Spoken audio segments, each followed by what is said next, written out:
Hello everyone, welcome to Sanmargha classes. Let us see question number 6 of chapter Some Natural Phenomena. The materials used to build buildings in seismic zones are seismic zones ಅಲ್ಲಿ ಹಾಗಿದ್ರೆ buildings ಅನ್ನ build ಮಾಡ್ಲಿಕ್ಕೆ ಯಾವ materials ಅನ್ನ use ಮಾಡಬೇಕು? Okay, what are seismic zones? Seismic zones are weak zones where earthquakes are likely to happen. ಎಲ್ಲಿ earthquakes ಜಾಸ್ತಿ ಆಗ್ತಾ ಇರುತ್ತಲ್ಲ, ಆ ಅದನ್ನ ಏನಂತ ಕರೀತಾರೆ? ಸೆಸ್ಮಿಕ್ ಝೋನ್ಸ್ ಅಥವಾ ಫಾಲ್ಟಿ ಝೋನ್ಸ್ ಅಂತ ಕೂಡ ಕರೀತಾರೆ. ಹಾಗಿದ್ರೆ ಇಂತಹ ಜಾಗದಲ್ಲಿ ಯಾವ ಮಟೀರಿಯಲ್ ನ ಯೂಸ್ ಮಾಡಿಕೊಂಡು ನಾವು ಬಿಲ್ಡಿಂಗ್ಸ್ ಅನ್ನ ಬಿಲ್ಡ್ ಮಾಡಬಹುದು? Option A, brick and rock. C, brick and rock are heavy. So ಇದ್ರ ಮೇಲೆ ಲ್ಯಾಟರಲ್ ಫೋರ್ಸ್ ಜಾಸ್ತಿ ಆಗುತ್ತೆ ಅರ್ಥಿಂದು. So this is wrong answer. Also ಇಲ್ಲಿ ಬ್ರಿಕ್ ಮತ್ತೆ ರಾಕ್ ಯೂಸ್ ಮಾಡಿದ್ರೆ ಏನಾಗ್ತದೆ? ಈಗ ಅರ್ಥ್ಕ್ವೇಕ್ ಆಯ್ತು, ಬಿಲ್ಡಿಂಗ್ ಎಲ್ಲ ಬಿತ್ತು, ಆ ಟೈಮಲ್ಲಿ ಡ್ಯಾಮೇಜಸ್ ಆಗೋದು, ಯಾವುದೇ ಹ್ಯೂಮನ್ ಬೀಯಿಂಗ್ ಇರಬಹುದು, ಡ್ಯಾಮೇಜಸ್ ಆಗೋದೆಲ್ಲ ಜಾಸ್ತಿ ಇರ್ತದೆ. So this is not preferred. Option B, sand and stone. This is also wrong.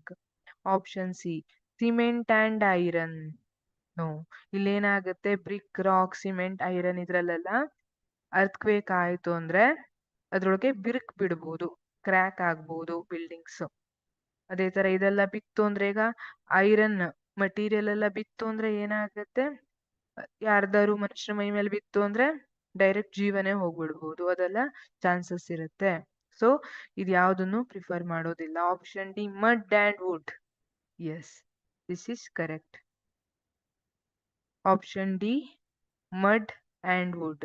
Here ಇಲ್ಲಿ ವುಡ್ ಏನಿದೆ, this is light compared to cement, iron, brick or rock. This wood is light.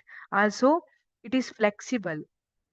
ಈಗ ಸ್ವಲ್ಪ bend ಆಗೋ character ಇದೆ ವುಡ್ಗೆ ಅಲ್ವಾ? Cement ಅಥವಾ BRIC ಅಲ್ಲೆಲ್ಲ ಏನಾಗುತ್ತೆ, ಅದಕ್ಕೆ ಬೆಂಡ್ ಆಗೋ ಕ್ಯಾರೆಕ್ಟರ್ ಇರಲ್ಲ. But wood is little having flexible character ಅಲ್ವಾ? ಬೆಂಡ್ ಆಗ್ಬಹುದು. Also this mud and wood, ಈ ಕಾಂಬಿನೇಷನ್ ಏನಿದೆ, they can absorb seismic waves. ಆ ಸೆಸ್ಮಿಕ್ ವೇವ್ಸ್ ಅನ್ನ ನಾವು ಅಬ್ಸಾರ್ಬ್ ಮಾಡ್ಕೊಳ್ಳೋ ಕೆಪಾಸಿಟಿಯನ್ನ ಹೊಂದಿರುತ್ತೆ. So option D is correct.